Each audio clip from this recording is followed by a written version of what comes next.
ओम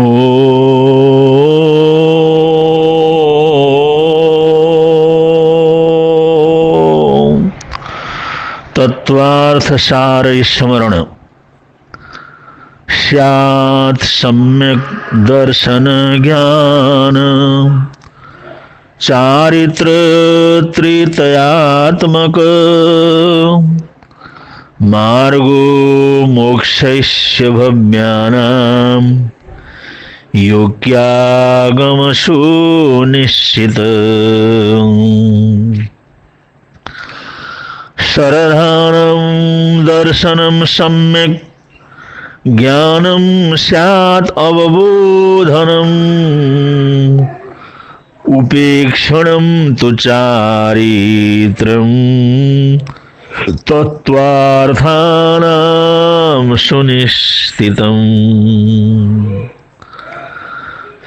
शरदानाधिगमोपेक्षा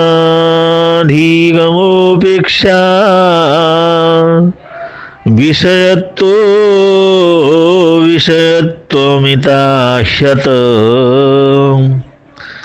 बुद्ध्या प्रागेव तत्त्वार्था मोक्ष मार्ग बुभुक्षुभिः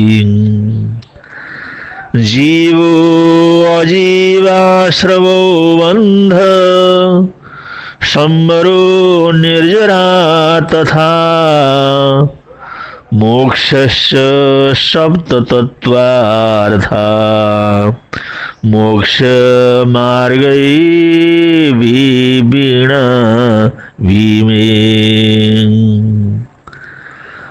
अथ तत्त्वार्थसारोऽयं मोक्षमार्गैकदीपक अथ शास्त्रत्वार्थसारोऽयं मोक्षमार्गैकदीपक मुमुक्षूणां हितार्थाय प्रपृष्टमभिधीयते मुमुक्षाणां हितार्थाय प्रपृष्टमभिधीयते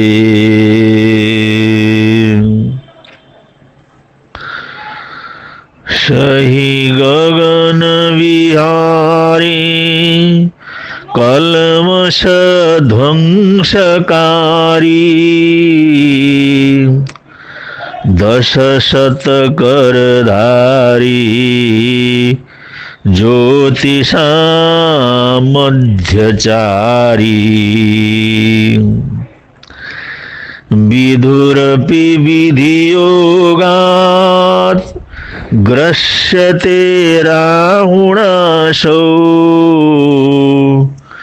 लिखितमपि ललाटे प्रोज्झितुं कः समर्थ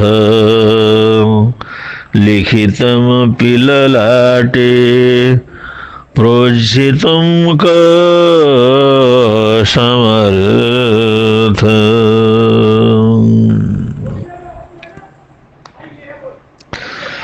बहुत बार अच्छा करते हुए बुरा हो जाता है, सबका मान सम्मान करते करते अपमान की घूंट पीने पड़ जाती है, सबकी सहायता करते करते कोई धक्का दे जाता है, परोपकार करते करते वो अपना ही अपकार हो जाता है।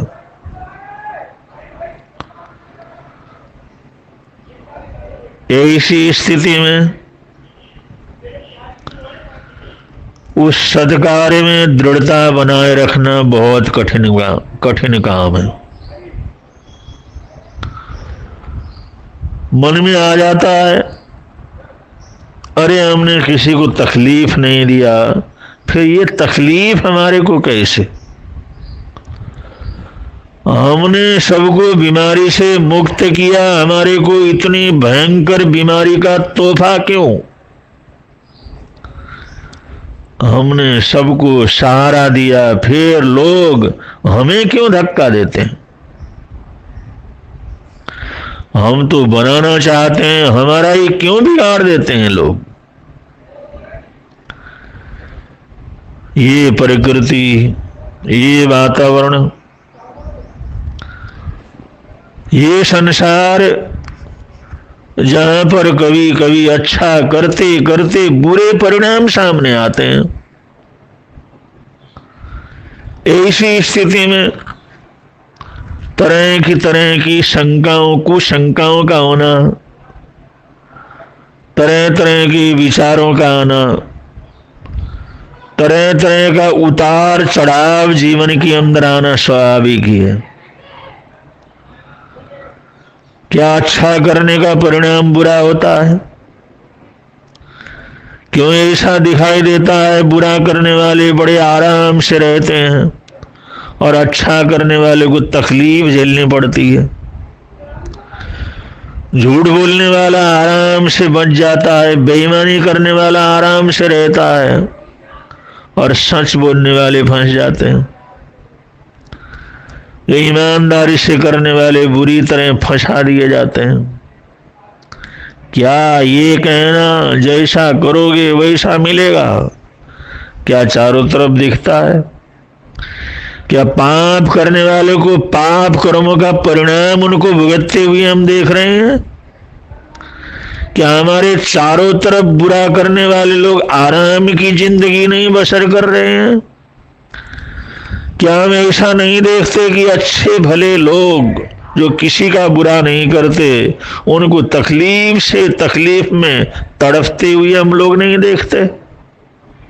ये सब देखते हुए, ये सब अनुभव करते हुए, ये सब इस संसार के अंदर गुजरते हुए जब ऐसे कटु अनुभव होते हैं तो परमात्मा है या नहीं, कर्म सिद्धांत है या नहीं, वास्तव में जनन मरण होता है क्या, वास्तव में अपने कर्मों का फल मिलता है क्या ये सारा संसार अपने ही कर्मों का परिणाम है? इसमें तरह तरह की शंकाएं, तरह तरह की कुशंकाएं स्वाभाविक रूप से मन के अंदर हिलोरे लेने लग जाती हैं। ऐसी स्थिति में या तो बड़ों का सत्संग करते हैं, अनुभवी महान आत्माओं का, वो अपने अनुभव के ज्ञान से हमारे को धर्म कार्य में, अच्छाई में स्थिर करने वाले होते हैं, या साधना करने वाले साधक, आराधना करने वाले आराधक, महान ज्ञान की आराधना करने वाले वो जो ज्ञानी महापुरुष साधु संत, उनके चरणों में जाते हैं तो वो लोग हमारे को धर्म में स्थिर करते हैं। या अपने घर के बड़े बुजुर्ग जो बहुत लंबी दुनिया जिन्होंने देखी है, उनके पास जाकर के समाधान प्राप्त कर सकते हैं, या फिर अच्छी पुस्तकों को पढ़ करके, महापुरुषों के चरित्र को पढ़ करके, महापुरुषों की जीवनचर्याओं की घटनाओं को पढ़ करके, या महापुरुषों की वाणी जो हमारे पास शास्त्र के रूप में, आगम के रूप में, सूत्र के रूप में, साहित्य के रूप में, उसको पढ़ने से जरूर जरूर हमारे को समाधान मिलता है। और कभी कभी तो ऐसा सटीक पढ़ने को मिलता है, ऐसे चरित्र हमारे सामने से गुजरते हैं, उन महापुरुषों को पढ़ते हैं तो ऐसा होता है हमारे वो कुशंकाओं के बादल, वो हमारे जीवन की अस्थिरता, हमारे जीवन के अंदर आने वाली शंकाएं कुशंकाओं का बवंडर एकदम देखते देखते शांत हो जाता है और हम अपनी स्थिति में एकदम अच्छे क्या कर जाते हैं, हो जाते हैं। तो ऐसे सत्संग करने से या सत्चिंतन करने से या महापुरुषों के जीवनचर्या को ध्यान में लाने से हम ऐसे मोड़ में जब जहां पर अश्रद्धा, अभक्ति, और जहां पर चलायमान दोलायमान अवस्था होती है, उस समय हम दृढ़ता को प्राप्त कर सकते हैं। क्योंकि दुनिया के अंदर तो ये निश्चित है, चाहे कोई अच्छा हो चाहे बुरा हो, चाहे बलवान हो चाहे कमजोर हो, चाहे राजा हो या प्रजा हो, स्त्री हो या पुरुष हो, सबके सामने कहीं ना कहीं समस्याएं आती हैं।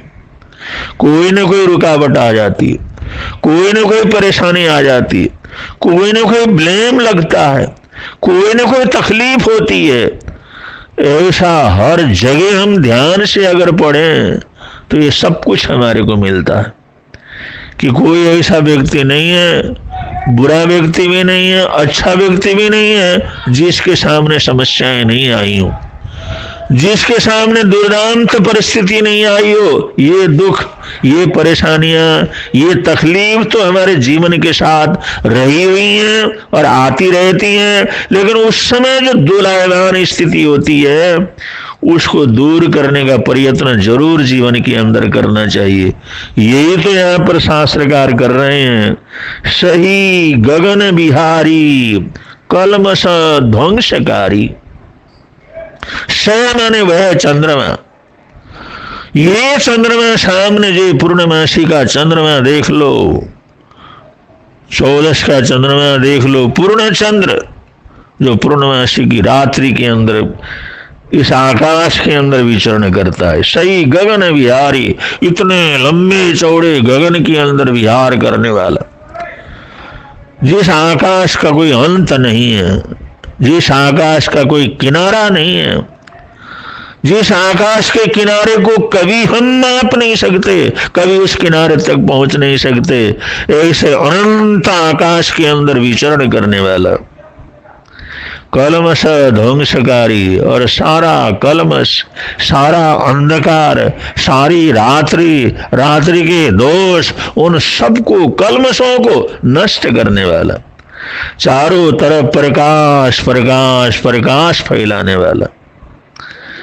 और 10 शतकरधारी, और हजारों किरणों से चमकने वाला, हजारों लाखों वो किरणों के माध्यम से अपना प्रकाश फैलाने वाला, ऐसे करों को, किरणों को धारने वाला, ज्योतिषाम मध्यचारी।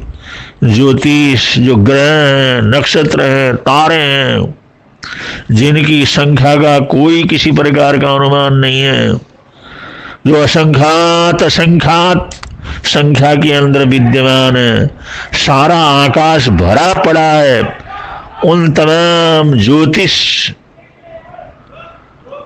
वो जो है सूर्य परिवार, ज्योतिष परिवार, चमकने वाला तारा परिवार, ग्रह परिवार, नक्षत्र परिवार, उस परिवार के अंदर जो विचरण करने वाला, उसके मध्य के अंदर रहने वाला, ऐसा विदुरपी, ऐसा चंद्रमा भी, ऐसा चंद्रमा जो अनंत आकाश के अंदर विचरण करता हो, पूरे कलमशों को नाश करता हुआ आगे बढ़ता हो, 10,000 जो है किरणों वाले हाथों से प्रकाशित मान हो, ज्योतिषाम मध्यचारी, ग्रह नक्षत्र तारा गण हो, तमाम ज्योतिष जगत के बीच में विचरण करता हो, रहने वाला हो, ऐसा चंद्रमा, वो भी विधि योगात कभी कभी गम्यते राहुणासो, वो राहु के द्वारा ग्रसित हो जाता है। ऐसा बलवान, ऐसा प्रकाशमान, ऐसा विचरण करने वाला वो चंद्रमा, वो भी कभी ऐसा योग आ जाता है, ऐसा समय आ जाता है, ऐसी स्थिति आती है, ऐसा जो है उनके चलने के क्रम में ऐसा व्यवधान आ जाता है कि राहु के द्वारा ग्रस्य हो जाता है, काला पड़ जाता है, उसका प्रकाश खत्म हो जाता है, ढक जाता है, और राहु के द्वारा वो ग्रसित हो जाता है। इसलिए तो कहा है, लिखितम अपि ललाटे प्रोक्षितुम को समर्थ, और जिसके भाग्य में जो लिखा हुआ है, उस भाग्य के लेख को कोई मिटा भी नहीं सकता।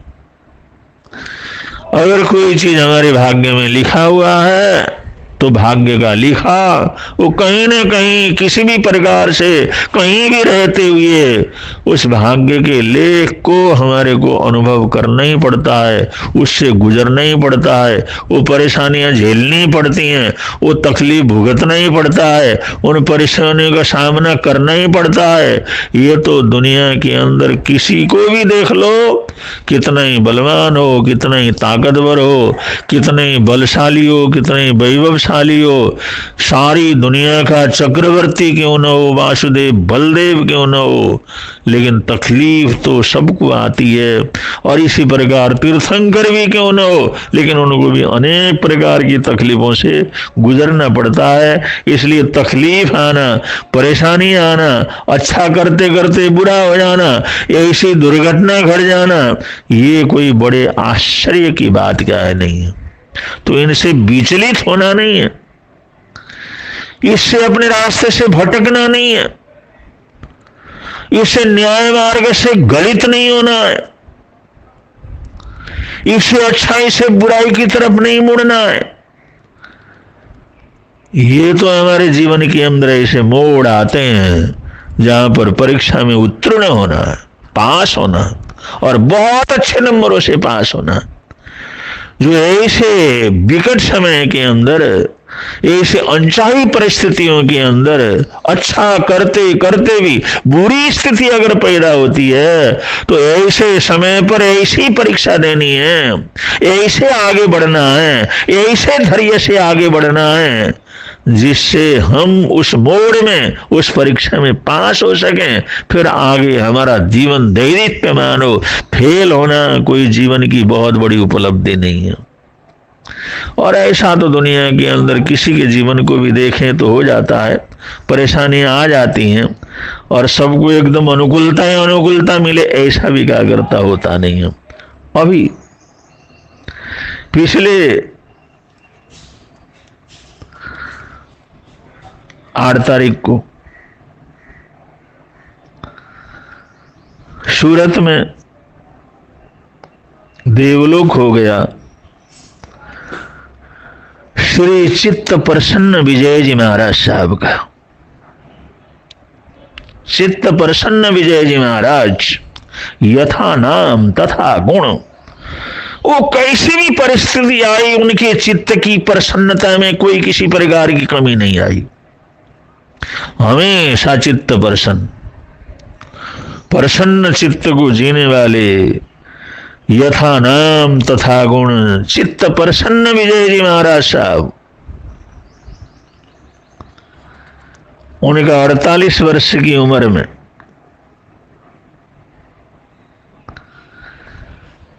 फिर 48 वर्ष की उम्र भी बहुत बड़ी उम्र नहीं, उनका देवलोक गमन हो गया, सूरत में देवलोक गमन हो गया। ऐसे महापुरुष जिनके चरणों में आने से तकलीफ नहीं रहती थी, रोता हुआ आने वाला व्यक्ति हंसता हुआ आ जाता था।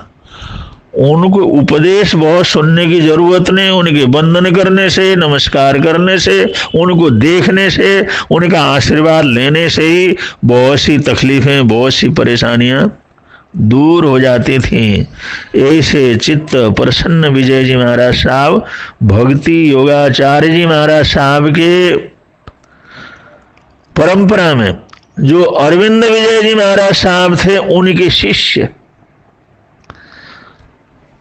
और ऐसी सेवा उन्होंने अपने परिवार के बड़े संतों की, जरूरतमंद संतों की, गुरु की तो करते ही हैं, लेकिन अन्य संतों की भी ऐसी सेवा की। ऐसी परम सेवा भावी महापुरुष चित्त प्रसन्न विजय जी महाराज साहब, अद्भुत सेवा, समर्पित सेवा, कोई मान और सम्मान, आदर और सत्कार, नाम की जरूरत नहीं, ऐसी सरलता के साथ सेवा करने वाले पूज्य अरविंद विजय जी महाराज साहब तो कहते थे, चित्त प्रसन्न विजय, तुम तो मेरे से बहुत पहले मोक्ष के चले जाओगे, तुम तो मोक्षगामी आत्मा हो, तो बहुत जल्दी मोक्ष के अधिकारी बनोगे। ऐसा आशीष उनके हृदय से, उनके मुखारविंद से उनके लिए बरसता था। हमने 33 वर्ष की उम्र में दीक्षा ली, 33 वर्ष में दीक्षा ली, और समाधि पूर्वक अभी 8 जुलाई को आपने अपना शरीर छोड़ दे।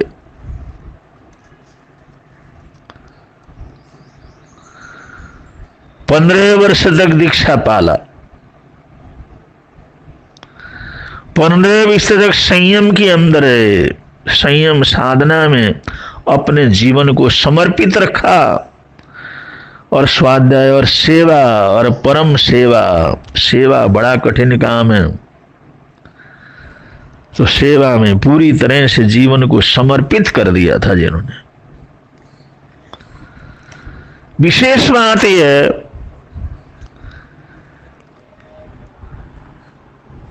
ये मुनि जी का गृहस्थ का नाम था दीपक कुमार। कालाड़ी गुजरात के अंदर उनका जन्म हुआ, और बचपन में भक्ति योगाचार्य जी महाराज साहब का संपर्क उनको मिला,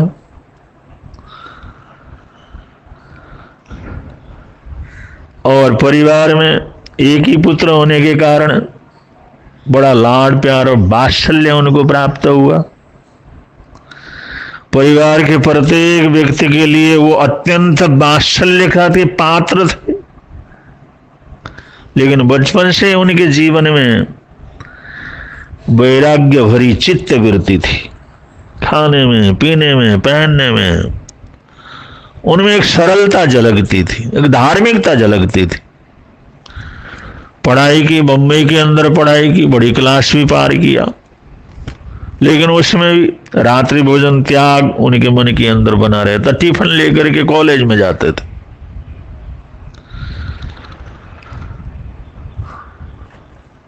तो संस्कार बड़े अच्छे, स्वभाव बड़ा अच्छा। उनको ऐसे संस्कारित करने की भी जरूरत नहीं पड़ी, वो पूर्व जन्म से ही कुछ ऐसे संस्कार लेकर के आए थे। लोगों का हाथ जुड़ता था, ये क्या है, ये तो साधु महाराज जैसा व्यक्ति। बड़ा मान सम्मान प्राप्त किया उन्होंने। दीपक ने अपने जीवन में जिस समय पूर्ण नौजवानी उनकी आई, और वो ऐसे भाव प्रकट करते थे, लेकिन इनके पिताजी, उनके परिवारजन, वो किसी भी कीमत के ऊपर उनको दीक्षा की आज्ञा देंगे ऐसी संभावना नहीं थी, इसलिए उन्होंने बहुत जिक्र नहीं किया। उनके पिता ने एक रीमा नाम की जो लड़की थी, उस गुजरात में बड़े खानदान की लड़की, उनके साथ शादी करने की बात कही, और कहा बेटा तुम्हारी उम्र हो गई है, अब जो हमने बहुत अच्छी लड़की है, बड़ी भाग्यशाली पुण्यशाली लड़की है, उसके साथ तुम्हारी शादी कर देना चाहते हैं। उन्होंने कुछ इस बात से अपने आप को पीछे रखने का प्रयत्न किया, टालने की कोशिश की, इसको निरर्थक कर्म सिद्ध करने का प्रयत्न किया, लेकिन वो लोग इतने दुखी हो जाते थे, इतने परेशान हो जाते थे, और इतना उनको तकलीफ होता था, और ऐसी ऐसी भावनाएं और नकारात्मकता उनके मन में आती थी। तो उन्होंने कहा इनको किसी को तकलीफ देना बेकार है। उनको इसने बोले जैसे आपकी इच्छा है आप कर सकते हैं, मैं आपकी इच्छा के अनुसार ही जो आप कहेंगे वैसे ही करूंगा। कुमारी रीमा के साथ उनकी जो है सगाई तय हो गई। दोनों घर के अंदर शादियों का वातावरण, महोत्सव, खरीदारी, सब कुछ जो प्रसंग होते हैं जैसे गृहस्थ के होते हैं, वो एक दिन प्रतिदिन बढ़ते चले गए। दीपक भाई ने सोचा एक बार लड़की से मिल लेना चाहिए, एक बार उससे बात कर लेना चाहिए, एक बार संपर्क कर लेना चाहिए। उन्हें किसी तरह से पिता को तैयार किया, भाई एक बार मैं रीमा से मिल लेता हूं, जिंदगी भर का साथ है, एक बार थोड़ी बात हो जाए। तो जानते थे लड़का बड़ा चरित्रशील है, भव्य है, इसके मन के अंदर धार्मिक भावना है, अब जो भी है चलो कुछ बात ऐसी करना है तो ठीक है। मिले उन्होंने रीमा से कहा कि देखो तुम्हारी सगाई हमसे हुई है, लेकिन तुम ये नहीं सोचना मैं जिंदगी भर संसार के अंदर रहूंगा। मैं किसी भी क्षण किसी भी समय मैं दीक्षा ले सकता हूं, घर छोड़ सकता हूं, परिवार को छोड़ सकता हूं। कोई भी क्षण किसी भी क्षण ऐसी घटना घट सकती है। क्या तुम बर्दाश्त कर सकोगी? क्या तुम्हें स्वीकार है? उन्हें फिर शादी क्यों कर रहे? फिर शादी क्यों कर रहे? जब किसी भी क्षण दीक्षा लेना है तो शादी की क्या जरूरत? उन्होंने कहा मैं माता पिता के दिल को नहीं दुखाना चाहता, वो मेरे स्वजन परिजन है, उनकी जो हार्दिक इच्छा है मैं मना कर दूं तो इतनी उनको तकलीफ होती है, इसलिए उनकी खुशी के लिए जो ये कर रहा हूं। रिमासी दूसरे की तकलीफ को, दूसरे की परेशानी, दूसरे का दर्द, उसके लिए तुम अनचाहा कार्य भी करना चाहते हो, शादी की इच्छा न होती हुई भी करना चाहते हो। इससे अच्छा मेरे जीवन साथी कौन मिलेगा? मुझे कोई दिक्कत नहीं, जब तुम्हारी इच्छा है दीक्षा ले लेना, मैं रुकावट नहीं डालूंगी।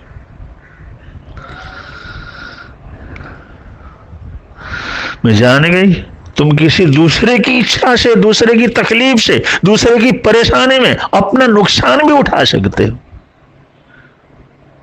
इसलिए मुझे मंजूर है। बहुत अच्छे वातावरण में बातचीत हो गई और पिताजी ने कहा था बेटा कोई ऐसा काम नहीं करना, ऐसी बात नहीं करना जिससे शादी टूटे। जब तो वो नहीं आया तब तो उन सबको बड़ी तकलीफ थी, लेकिन जैसा आ गया बता दिया भाई सब हम तैयार हैं, तो बड़े धूमधाम के साथ शादी हो गई। किसी भी प्रकार की कमी नहीं, व्यापार धंधा अच्छा था, संसारिक सब साधन थे, धर्म ध्यान की भावना जैसे इस दीपक की थी ऐसे रीमा की भी धर्म ध्यान की भावना थी। जिस दिन शादी होकर के घर के अंदर आए, सुहागरात का दिन था, उन्होंने दोनों ने प्रतिक्रमण किया, सामायिक की प्रतिक्रमण किया, जाप किया और सामायिक के बाद बहुत सुंदर, बहुत आकर्षक, दिव्य वो एक रजोहरण उन्होंने एक भेंट के रूप में अपनी पत्नी को भेंट किया।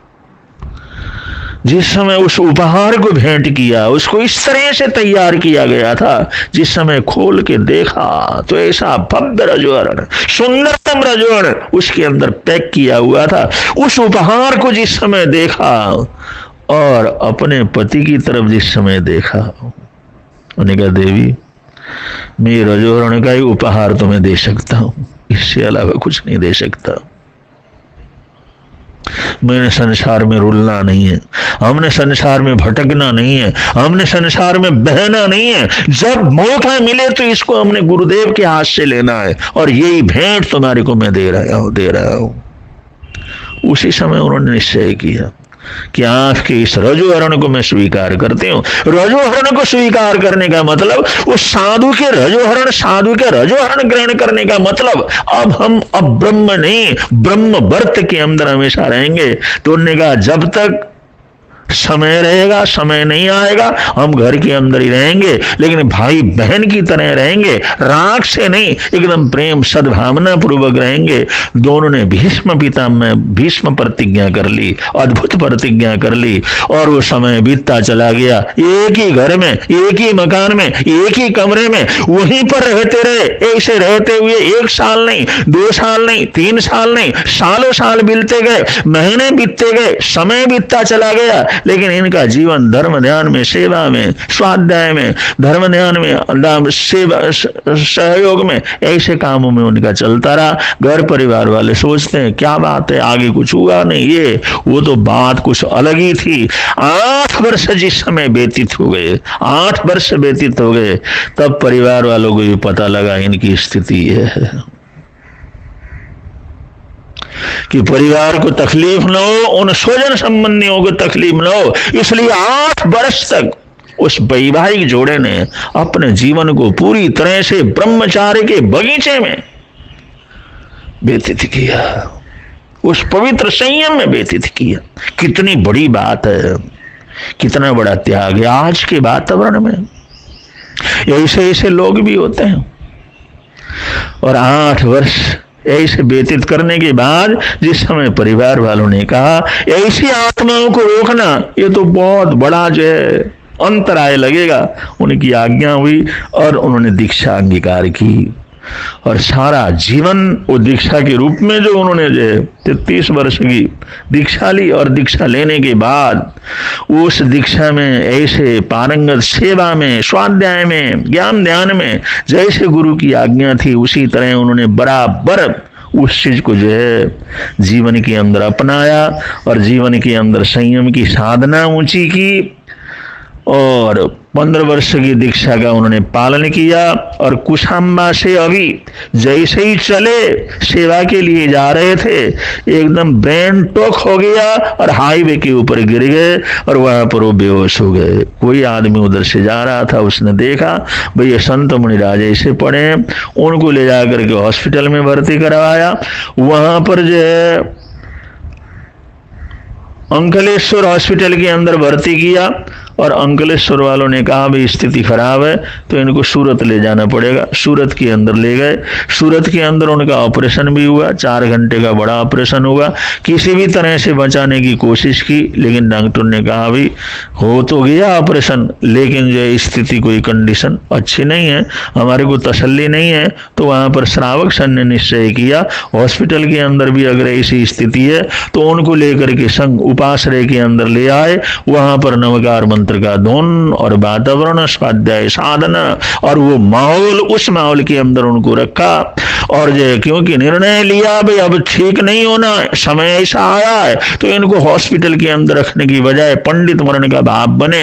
उनके जीवन के अंदर ऐसे त्याग पचखान से उन्होंने दीक्षा ली है और जिंदगी भर उस माहौल के अंदर रहे हैं। तो नवकार मंत्र के धुन के बीच में और वो पंडित मरण के वातावरण में स्थानक के उपाश्रय के अंदर वो समय व्यतीत हो चला गया। उस धुन के अंदर रहे, बड़े आनंद के साथ रहे। उस समय भी ऐसे मुस्कुराते रहे, ऐसे प्रसन्न चित्त रहे जैसे उनको कोई किसी प्रकार की तकलीफ नहीं। सब कुछ सुन रहे हैं, सब कुछ देख रहे हैं। उस प्रसन्नता में जैसे उनका नाम था चित्त प्रसन्न विजय जी महाराज साहब, मौत के आखिरी क्षणों के अंदर भी प्रसन्नता से जन जन को प्रसन्नता करते हुए, जन जन को प्रसन्नता बांटते बांटते, उस प्रसन्नता खुशी को बांटते बांटते उन्होंने अपने जीवन को समाप्त कर दिया। वो जो इस शरीर से निकल करके चले गए और ये पंडित मरण का एक आदर्श प्रस्तुत किया। और उस संघ को भी बहुत बड़ा हम सम्मान देते हैं जिन्होंने आखिरी समय देखा। तो ये समय उनको धार्मिक वातावरण, वो स्थानक का वातावरण या उपाश्रय का वातावरण चाहिए, तो पंडित मरण का वातावरण उन्होंने दिया। तो ऐसे सभी लोगों को ऐसी अवस्था के अंदर ऐसा सहयोग देने का जरूर प्रयत्न करना चाहिए। इन्हीं मंगल कामनाओं के साथ, इन्हीं सद्भावनाओं के साथ जीवन के अंदर कुछ भी अच्छे से अच्छा करें, बुरे से बुरा करें। परेशानियां तो किसी को भी आ जाती हैं, इसलिए बुरा क्या करना, अच्छे रास्ते के ऊपर चलते रहना चाहिए। और कोई परेशानी आती है तो परीक्षा की घड़ी समझ करके उस परीक्षा की घड़ी को आराम से सफलता पूर्वक पार करने का प्रयत्न करना चाहिए। ऐसा करेंगे तो यहाँ भी आनंद रहेगा, प्रभव के अंदर भी आनंद रहेगा। इन्हीं मंगल कामनाओं के साथ बोलिए भगवान महावीर स्वामी की जय।